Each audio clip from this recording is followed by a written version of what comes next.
आज राज्यभरात महाराष्ट्र दिनाचा उत्साह। महाराष्ट्र दिनाच्या दिवशी मुंबईत दिसणार भाजपचा मराठी बाणा। एकाच वेळी मुंबईतील 227 वॉर्ड्समध्ये घुमणार जय जय महाराष्ट्रचा नारा।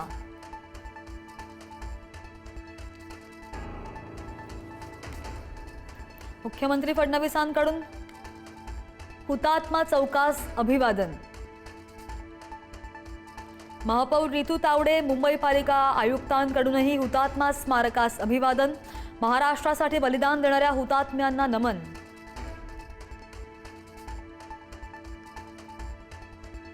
उद्धव ठाकरेंकडून हुतात्मा चौकातील स्मारकास अभिवादन। महाराष्ट्र दिनाच्या पार्श्वभूमीवर आदित्य ठाकरे, संजय राऊत यांच्याकडूनही हुतात्मा स्मारकास अभिवादन।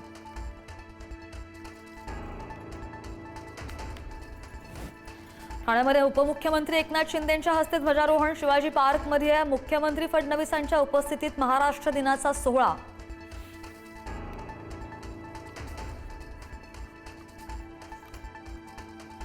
पुणे मिसिंग लिंक प्रकल्पाचा आज लोकार्पण। 1 मे महाराष्ट्र दिनाच्या पार्श्वभूमीवर उद्घाटन सोहळा। दुपारी 12:30 वाजता खोपोली एक्झिट जवळ मुख्यमंत्र्यांच्या हस्ते उद्घाटन।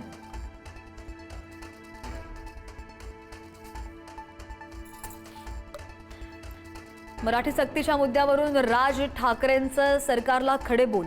मराठी शिकण्यासाठी मुदतवाढ देण्याची काय गरज? मराठी बोलणार नाही हे बोलण्याची हिंमत येते कुठून? राज ठाकरेंचा सवाल।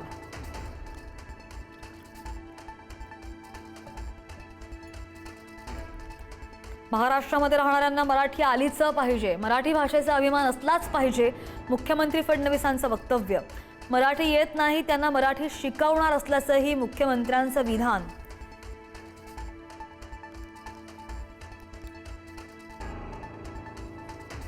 बारावीचा निकाल उद्या होणार जाहीर। उद्या दुपारी 1 वाजता ऑनलाईन पाहता येणार निकाल।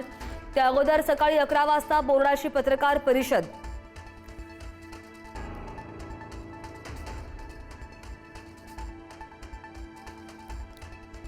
एमपीएससीच्या गट ब संयुक्त पूर्व परीक्षेची अर्ज भरण्यासाठी मुदतवाढ।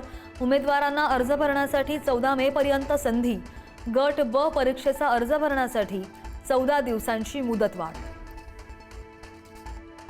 शिकूया AI ची क्रांती, चला करूया MSCIT।